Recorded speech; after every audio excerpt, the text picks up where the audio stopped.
কেন, কি জন্য আবার এই পরিস্থিতির সম্মুখীন আমাদের হতে হবে? কি কারণে, কি অপরাধ আমাদের? আমরা কি ভালো থাকতে পারবো না? আমরা কি স্বাধীনভাবে জীবনযাপন করতে পারবো না? আমাদের কি অধিকার নাই নিজের দেশে স্বাধীনভাবে চলাফেরা করার, নিজের দেশে স্বাধীনভাবে বাঁচার? তাহলে কেন আজকের এই পরিস্থিতি হবে? কেন হাদিকে আজকে গুলি করা হবে প্রকাশ্যে? প্রশাসন কোথায়? কোথায় বাংলাদেশের অন্তর্বর্তী সরকার? কেন সে আজ চুপ হয়ে আছে? কি কারণে সে চুপ হয়ে আছে? এই দিন দেখার জন্যই কি 24 সালের 5ই আগস্ট হয়েছিল? আমার ছেলেমেয়েরা, আমার ভাই বোনেরা রক্ত দিয়ে 2024-এর 5ই আগস্ট আমার দেশ স্বাধীন করেছে, আমাদের দেশ স্বাধীন করেছে। শুধু কি এই দিনটার জন্য? আর কত রক্ত চান আপনারা? আর কত রক্ত চান? আর কত তাজা তরুণ যুবক চান আপনারা বলেন? তাহলে আমার সন্তানদের, আমার ভাইদের বলবো, তোমরা রাস্তায় দাঁড়িয়ে যাও।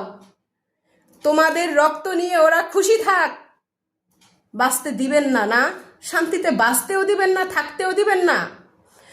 হাদির যদি কিছু হয় তাহলে জ্বলবে আগুন বাংলাদেশে। আমি চাই এর ন্যায্য বিচার।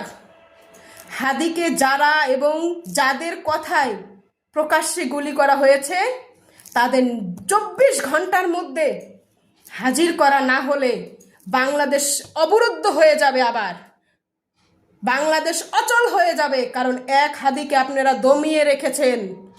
এক হাদির পরিবর্তে কোটি কোটি হাদি রাস্তায় দাঁড়িয়ে যাবে। তাকে থামাবেন? কয়জন হাদিকে আপনারা থামাবেন? প্রশাসন এখনো চুপ কেন? প্রশাসনকে আমরা বলতেছি, আপনারা কেন নীরব ভূমিকা পালন করতেছেন? আপনাদের কি মনে হয় না হাদির জায়গায় আজকে আপনার সন্তান হলে কি করতেন বলেন? হাদি আমার ভাই। আমি চাই এর সুষ্ঠু তদন্ত হোক এবং 24 ঘন্টার মধ্যে এর তদন্ত করতে হবে। নয়তো আমার যত ভাই বোনেরা আছে আবার তারা রাস্তায় নেমে আসবে, গর্জে উঠবে আবার। আপনারা ভাববেন না আমার ছেলেমেয়েরা বা আমার ভাই বোনেরা ঘুমিয়ে আছে। তারা ঘুমিয়ে নেই। হাতে হাত রেখে, কাঁধে কাঁধ রেখে আমরা আবার রাজপথে নামবো যদি ওসমান হাদির আবার কিছু হয়ে যায়।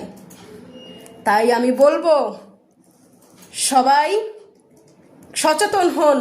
আজকে ওসমান হাদির বেলায় হয়েছে, কালকে যে আপনার আর আমার বেলায় হবে না, এটার কোনো নিরাপত্তা সরকার এবং প্রশাসন আমাদের দিতে পারছে না। প্রশাসনের মুখ বাঁধা, চোখ বাঁধা, তাই প্রশাসন ঘুমিয়ে আছে, নিশ্চুপ হয়ে আছে। প্রশাসনের কি কোনো দায়িত্ব নাই দেশের প্রতি? দেশটা কি আমাদের একা? আপনার না? আপনার